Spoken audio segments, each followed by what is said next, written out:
TábulaCast, o podcast da editora Tábula. Bem-vindos a mais um episódio do TábulaCast, só que hoje ele é um episódio especial. Nós estamos gravando ele simplesmente no Fuzue Gibicon, aqui em São Paulo. E nós vamos ter convidados incríveis que vamos discutir hoje, já que é um podcast sobre literatura, quadrinho e cinema. Nós vamos falar sobre quadrinhos que eles produziram, então nós vamos falar sobre a produção. Eita, intervenção. Aqui é assim, aqui acontece tudo ao vivo. Vem cá, Germana! Essa é a Germana, tá? Ela vai estar no podcast de junho. Amor tá? explícito. Fazer podcast em evento é assim, então se preparem. Terão outras surpresas. E nós vamos ter então um bate-papo sobre a produção de quadrinhos e como cada um desses autores maravilhosos produzem seus quadrinhos.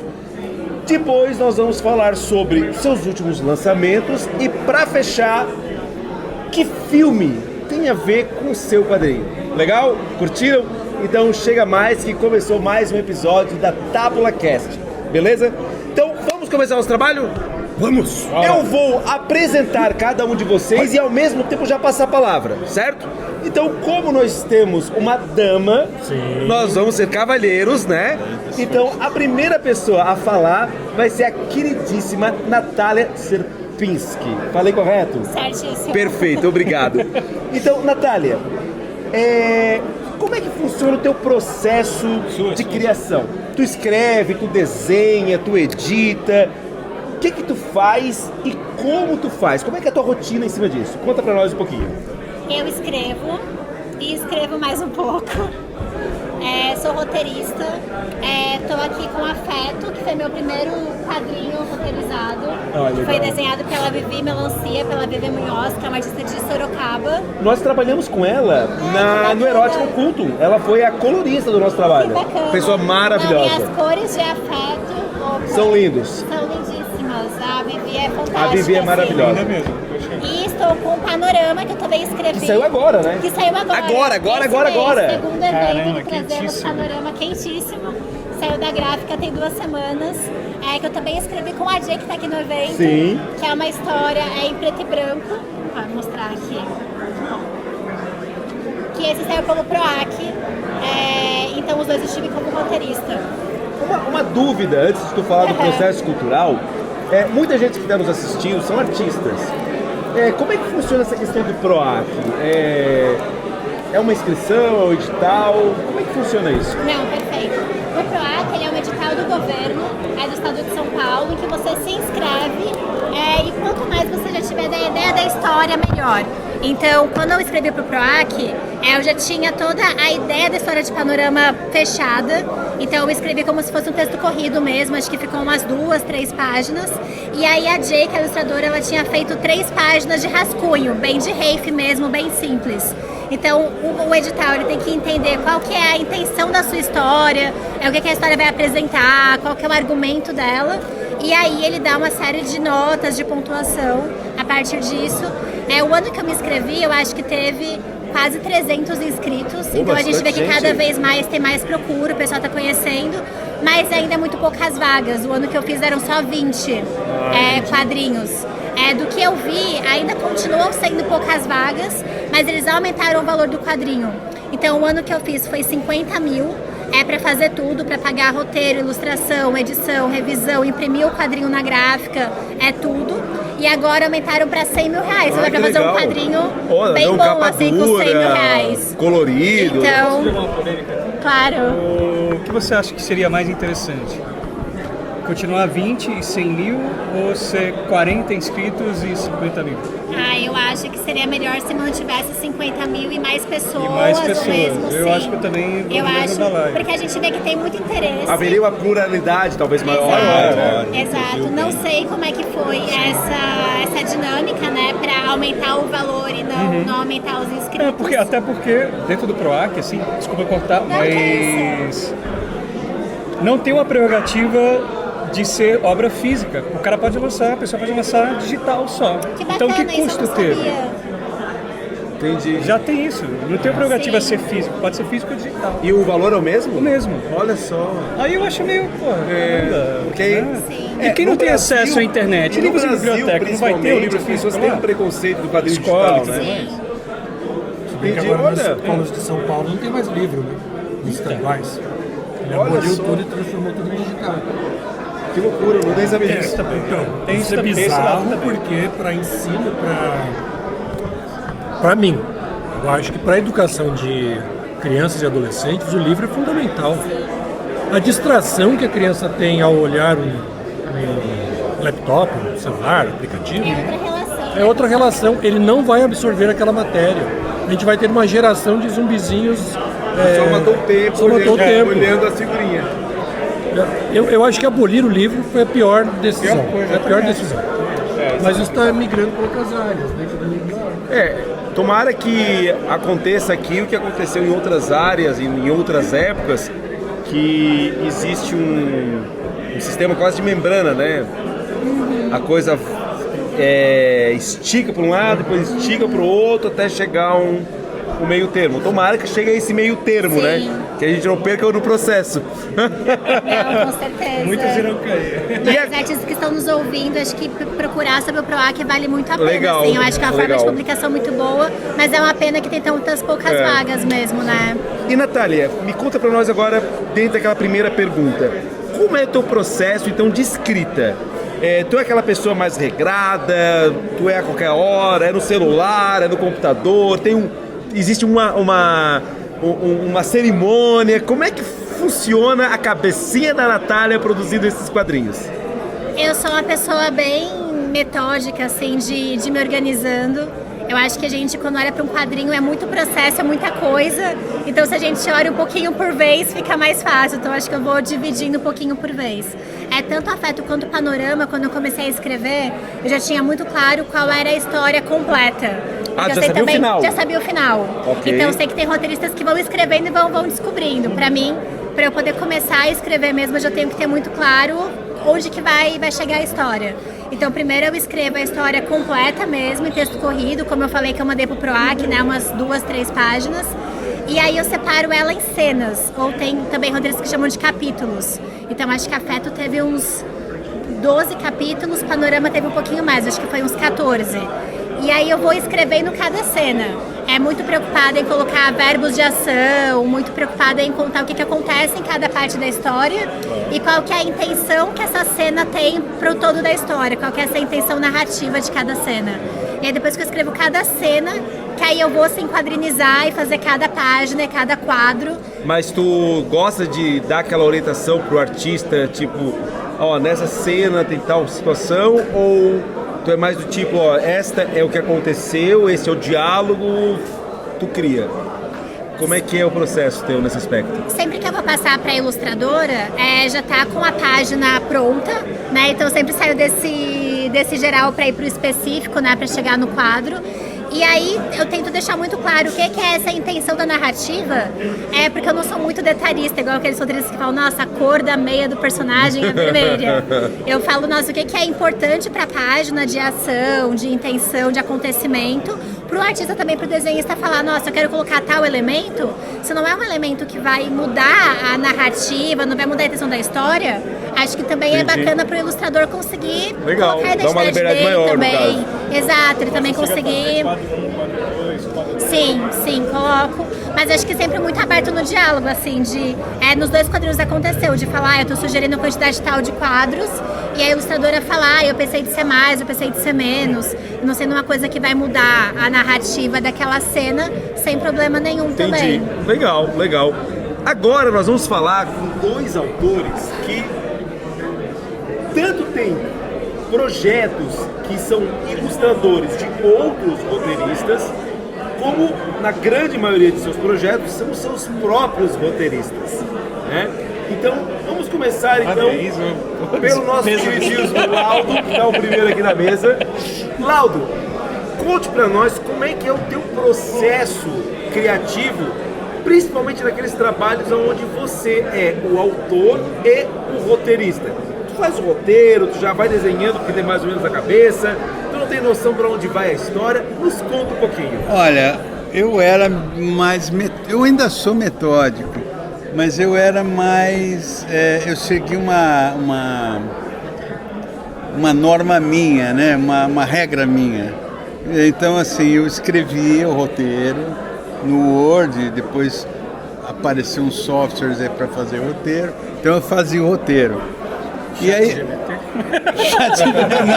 Faça o roteiro pra mim! Não. No estilo Léo! Cara, mas eu...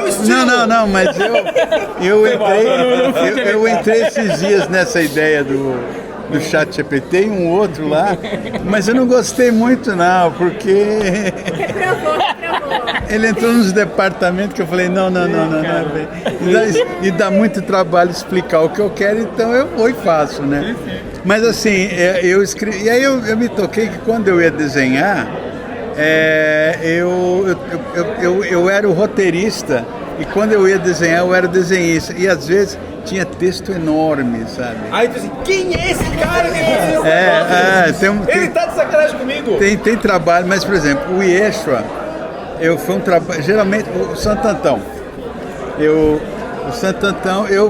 pensei todo ele, eu fiquei meses mastigando o roteiro na cabeça, e ele tem uma coisa de vai e volta no tempo, então eu fiquei montando na minha cabeça e depois eu escrevi de uma vez. Escrevi o roteiro começo, meio e fim. O Yeshua, que veio antes, eu fiz 13 anos a história em quadrinho. Então, do jeito que eu comecei, não foi o jeito que eu acabei. E teve ali, nesse caso, teve uma interferência muito das pessoas. Porque, como era uma obra inspirada, por mais que fosse um trabalho autoral, mas era baseado na vida de Jesus, então todo mundo sabia a história, né? E como o quadrinho saiu em 3 etapas, em 3 volumes, primeiramente, quando estava para sair o segundo para o terceiro, começou o pessoal a encontrar, vamos ver agora a terceira parte, que é a morte de Jesus e tal. Aí começou a falar, o herói morre no fim, e não sei o quê. E isso me provocou eu mexer no roteiro, para fazer algo que eu fosse contra essa expectativa do leitor. Então foi um desafio para eu fazer algo. Eu fiz uma brincadeira, o leitor vai encontrar isso, mas também não vai. Entendi. Então, assim, o legal de você fazer... Agora, tem um negócio que eu descobri recentemente, que é fazer o roteiro já rafiando, mesmo se eu for passar para outro desenhista. Porque aquela coisa da página ímpar, página par, né? Então você trabalhar com essa leitura. E eu fiz umas HQs curtas, inclusive, para Tábula, que eu fiz toda rafiada. Depois, aquela de contatos alienígenas, foi assim? A dos contatos, a da Augusta. Da Augusta também foi Da Augusta foi assim. Você já ouvia ela digitalmente? Não, eu sou jurássico, eu sou pré-histórico. Você escreve o texto dos balões? Não, aí não. Eu até tenho visto um monte de autor aí que escreve e tal. Eu estava me lembrando, o seu método me lembrou do Sérgio Bonelli e do pai dele, o Gianluigi. Que eles rafiavam. Sim. Só que eles datilografavam os balões e os recordatórios na própria página, rafiada. Então tinha lá 2 mexicanos que estão esmurrando uma porta. Então tinha 2 bonequinhos que eles não desenhavam, não são desenhistas, também é rafia. Então tem necessidade de ser... Senão ele mesmo desenhava. Né? Aí ele fazia um bonequinho, tá batendo na porta, tem um ban, e aí tinha todo o texto datilografado em cima. Eu falei, mas que trabalho que deve dar, porque na época deles não tinha computador. Por exemplo, agora... Botava lá na máquina de datilografar, bateu o primeiro balão. Quem fez aula de datilografia com os velhos como eu, sabe a dor que é enfiar o dedo entre 2 teclas. Sim, exatamente. Então o senhor é menos cansativo. Mas não tem uma regra, você entendeu? Entendi. Então assim, eu acho que até... Então o laudo é freestyle. É freestyle, não. Só que aí você faz 2 vezes, né, Laura? É que nem agora eu fiz essa semana não vou falar qual é da Tábula também, que é 6 páginas, daquele que nós conversamos agora há pouco. Sim. Como é uma ideia para uma história curta de 6 páginas, não precisa fazer um trabalho de escrever, eu peguei e rafiei. Entendi. Você entendeu? Eu rafiei ali e eventualmente, a hora que eu for legendar, eu acerto o texto ali. Agora, se você estiver fazendo para outro, então você trabalha 2 vezes. É. Aí você faz o RAF e também faz o texto separado. No caso, por exemplo, tem o Marcel Bartolo, que está dizendo um roteiro meu grande, com uma história maior.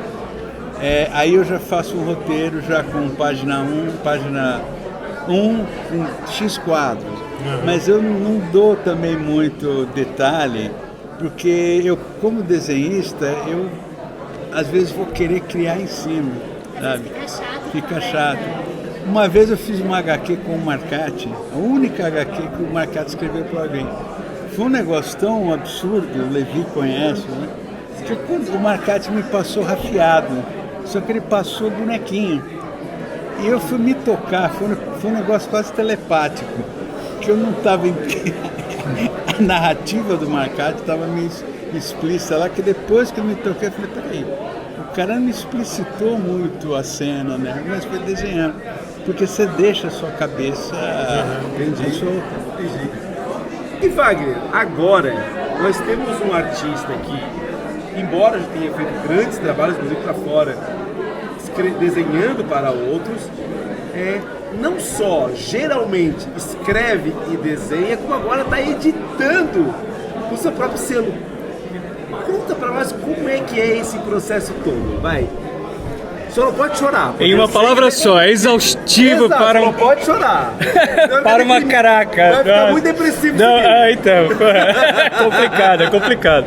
E não só isso, eu sou entregador também, eu tenho que levar lá para as comic shops. Faz a logística. E tudo mais. Eu também, eu sei o que entrego. Então é entregador, desde o entregador, desde o motoboy até o diabo 4. A contabilidade, vai conferir tudo. Venda. Putz, cara, é complicado. Mas assim, por um lado, você tem um controle absoluto de tudo, né? Então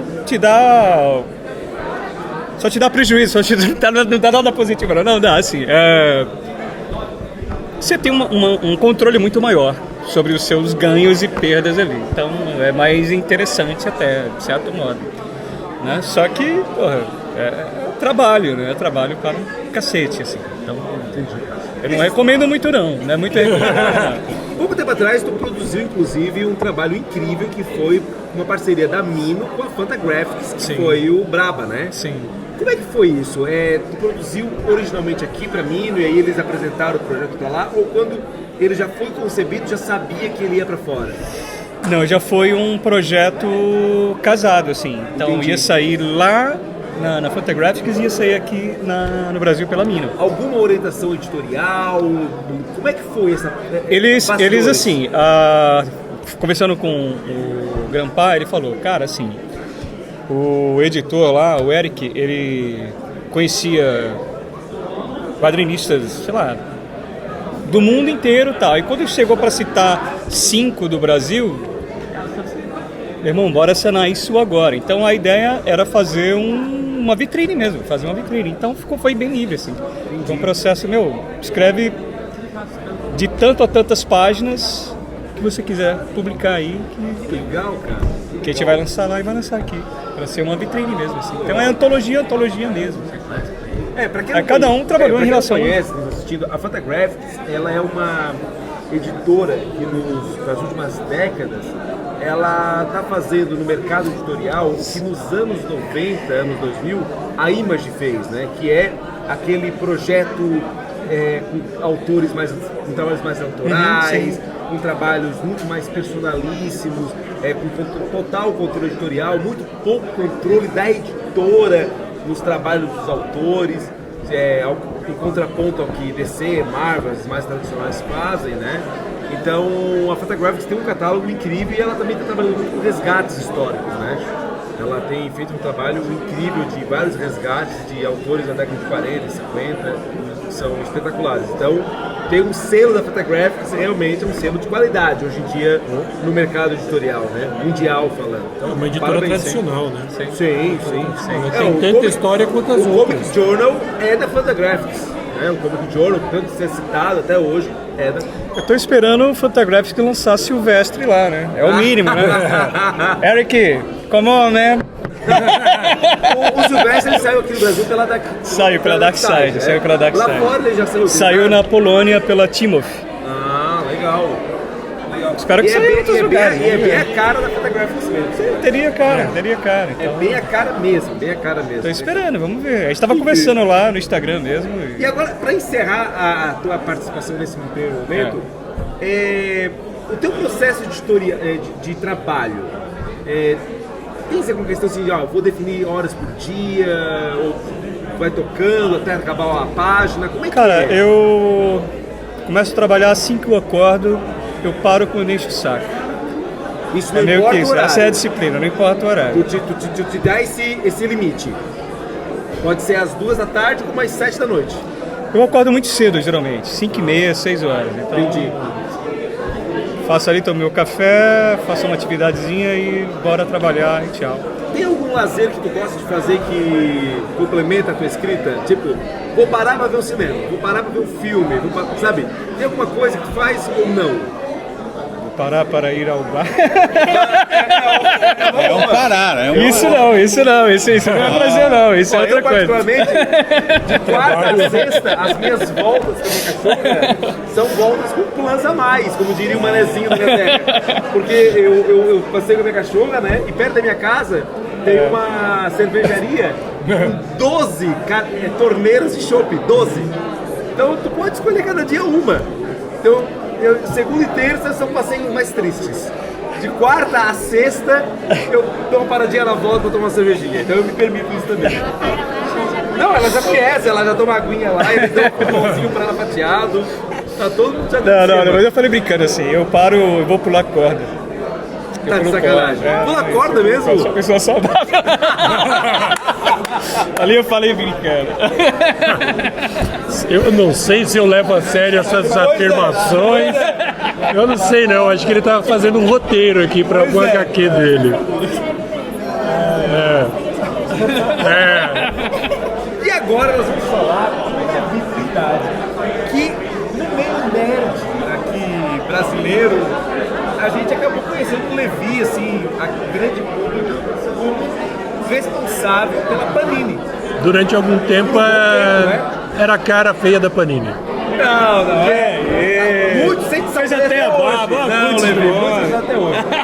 E o Levi resolveu, na verdade, sair de um trabalho na qual, embora fosse uma grande vitrine, ele era um empregado, né? Ele tinha que responder para alguém, para se tornar agora aquele que leva porrada, aquele que trabalha e é o responsável por tudo.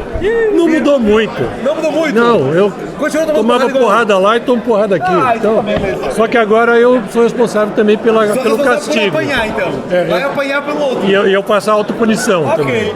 Tipo, E aí? deu errado, atrasou, o problema é meu. Ele fundou uma É. editora que foi a Hyperion Comics, e desde o primeiro título foi uma editora que a galera já comprou, já viu que era uma editora legal, gostou.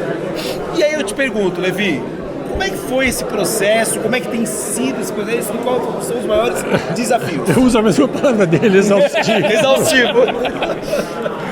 É aquela coisa. Se fosse bom, todo mundo era editor. Mas como não é, aí é só quem realmente... Eu falo pra mim que é porque eu não tenho vergonha na cara. Porque se eu tivesse vergonha na cara, eu tava fazendo outra coisa. E eu sou maluco, então eu continuo fazendo. Mas, sei lá, eu pensei em fazer outra coisa. Mas o bichinho do quadrinho, depois que dá aquela picada, você nunca mais está curado. Eu, inclusive, ficar 6 meses longe do processo editorial. Quando eu saí da editora Script, eu fiquei 6 meses longe de tudo. Desintoxicando? Mas eu não consegui. Não dá, Voltei. voltou para reabilitação, é por aí. E eu fiquei de 2003 a 2021 direto fazendo isso. Eu falei, bom, eu acho que eu posso ter a minha Foi editora. 2013 a 2021? Gente, foi uma Porque eu entrei na Mitos Editora em 2003. Só pra quem não sabe, a Mitos Editora, embora seja uma editora própria, um selo próprio, ela presta serviços pra Panini, Isso. né? Que hoje é a maior editora do Brasil, uma das maiores do mundo, na verdade, né? Dadas as filiais e tudo mais. E então quem tá na Mitos acaba muitas vezes migrando Sim. para Panini ou vice-versa. Ou produzindo para Panini. Ou produzindo pra Panini. Porque eu iniciei como editor assistente da linha Bonelli. Ah, já Bonelli? Eu não sabia disso. Comecei trabalhando com Tex, Zagor, Mágico Vento, Julia, E Ken tu já era Parker. leitor da Tex antes ou tu aprendeu a gostar depois? Não, eu já era. Já gostava? Já. É que eu tive aquele momento na adolescência da negação. Eu não leio quadrinho preto e branco. Eu só leio super-heróis. Eu sou jovem. Eu não leio essas coisas de velho. E, pô, Zagor, Tex, pra mim, era a leitura da infância ao lado de quadrinhos da Disney. Eu cresci lendo isso, porque meu pai lia, então vivia com a estante lotada de Fantasma, Ken Parker, Recruta Zero, Turma da Mônica, mas tinha lá uma baita coleção de Tex e Zagor, Histórias do Faroeste, Chacal. E quando surgiu a oportunidade para trabalhar na Mitos, foi justamente para trabalhar com tudo que eu já conhecia. Então eu falei, tô em casa, né? Eu não vou falar que eu faço de graça porque eu preciso do salário, mas eu tô adorando. Lógico, é um trampo cansativo, tem muita cobrança e você também se cobra demais. Porque se algo sai errado, você falhou no processo. Não tem segunda chance depois de impresso. A impresso acabou, querido. A menos que você tenha feito uma burrada muito grande que precisa reimprimir, algum errinho passou ali, você vai se martirizar. Que a gente falava que todo editor e todo editor assistente ou todo profissional do ramo de edição ou de quadrinhos tem a maldição da página com erro. Porque assim que o gibi chega da gráfica, você abre, a página que você abriu é a que tem o erro. É a página do erro. Nossa, muitas vezes a gente não acreditava, porque você fala, mas isso foi revisado 5 vezes. Como é que ninguém viu isso aqui? Geralmente é justamente boba, né? Sim, às vezes uma vírgula que estava lá e não sabe como desapareceu. Tem coisas bizarras, como por exemplo, você manda uma página para gráfica, bonitinha, completa, e aí no impresso sai com a metade com o texto nos balões e a outra metade com os balões em branco. Aí não tem explicação, porque o arquivo PDF que você mandou tá certo. E nem a gráfica descobriu. Então aí a gente até hoje tem esse mistério. Como o cara na gráfica processou essa página que só metade teve texto. Aí não dá pra considerar que é erro do editor. Não. Mas aí em 2006 eu comecei a fazer coisas da Panini dentro da Mitos, estreando com V de Vingança, os quadrinhos europeus. Na época era o 13, Black Sad, Aldebaran, Blueberry e a Wizard Brasil, a revista de notícias da... Sim, meu Deus. Eu cresci com Wizards. E foi muito divertido, até que 2012 eu fui para Panini. E em 2021 eu falei, deu minha hora de sair. Diz uma coisa, a gente nota que na Review existe um resgate de quadrinhos de fantasia, de ficção, aventura. Porque é muito da minha formação de leitor. Eu gosto de todos os gêneros e também de todo tipo de quadrinho. Então eu vou caçando aqui e ali alguma coisa que me agrade. Lógico, eu não vou publicar um negócio que eu odeio só de olhar. Porque por mais aí... que tu saiba que tem um público que talvez fosse melhor mercadologicamente falando. Por exemplo, vou falar uma polêmica, tá? Fãs de mangás. Attack on Titan tem o desenho mais feio que eu já vi. Não é muito não. Não é. Attack on Titan. A proposta, a ideia. A proposta é maravilhosa. O desenho animado legal. O desenho animado é legal. Eu quando fui olhar o mangá, eu fiquei apavorado, sério que o pessoal gosta disso. Então, eu acho bem mal desenhado. Bem mal. Mas os cenários são lindos, porque a equipe que faz os cenários trabalha só nos cenários. E o autor do mangá faz só os personagens. E convenhamos, tem muito desenhista melhor. Eu não sabia desse. Tem muito desenhista melhor. Divergência mesmo. Tem. Os cenários são maravilhosos, porque não é ele que faz. Imagina se fosse ele. Por isso. O cara nota que tem uma... Sabe aquela... Até para poder manter a disruptura, né? Até para poder manter a periodicidade, né? Porque, por exemplo, o Eiichiro Oda de One Piece, eu não sei como ele está vivo. Porque uma vez ele mostrou a agenda dele. Tudo, né? Ele tem uma equipe, mas a produção dele é semanal. Porque ele precisa preencher páginas da edição que sai toda semana. Cara, ele tem um dia de descanso, que é, não lembro qual é um dia, acho que é uma quarta-feira, que ele descansa 6 horas. O resto, ele tem noites de 4 horas. Eu falei, eu não sei como esse cara sobrevive. Mesmo que ele tendo uma equipe que faz os cenários, que faz os veículos e as naves e os navios, mas ele desenha todos os personagens. Ele não pode passar essa missão para um assistente, até porque, né, alguém vai perceber. E ele que está desenvolvendo, ele faz o roteiro, então ele tem a decupagem da página. Toma um tempo do caramba. Você ser roteirista e desenhista. E tem uma quantidade de páginas, né? Você não pode falar, essa semana eu vou soltar só 10. Não, meu querido, o capítulo tem 40 páginas. Meu Deus. Aí é coisa dos leitores. Se vira. E para nós fazermos então agora a nossa última rodada, porque o tempo está acabando, o papo aqui está maravilhoso, mas o tempo está acabando. Levi, qual é o último lançamento aí da Hyperion, ou dos últimos? O lançamento que não está aqui ainda, sabe por quê? Porque está na gráfica. É o Almanaque das Curiosidades Marvel no Brasil. Esse aí eu apoiei, é maravilhoso.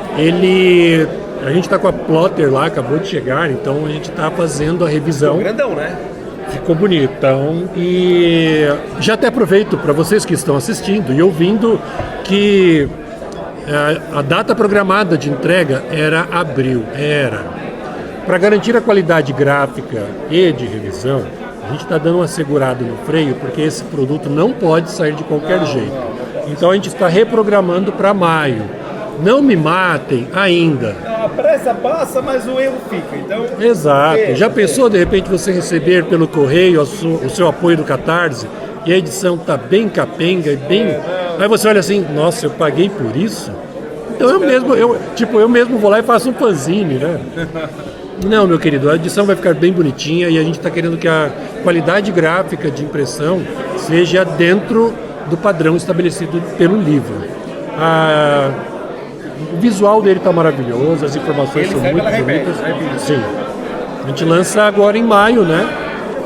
Vai rodar a impressão durante o mês de abril e eu acredito que eles nos entregam na segunda quinzena de maio. Aí a gente vai começar os envios. Agora, se fosse para recomendar um filme baseado numa das nossas HQs, essa aqui, O Único e Eterno. Do que ela trata? Zumbi? Não, mais ou menos. Imagine que um grupo de supremacistas brancos, racistas e tudo mais de bom que tem por aí, se uniu e acha que a Inglaterra tem que ser grande de novo. Tipo, Make England Great Again. E aí o que eles acham que é uma boa ideia? Trazer o Rei Arthur de volta. Né? Por que não? Vai dar tudo certo. Vai nessa. Aí uma caçadora de monstros, meio Sarah Connor da vida, vem para caçar essa criatura que devia estar morta e enterrada e que até então era uma lenda. Mas o Rei Arthur está de volta e as coisas só vão ficar piores daqui para frente. É uma HQ escrita 5.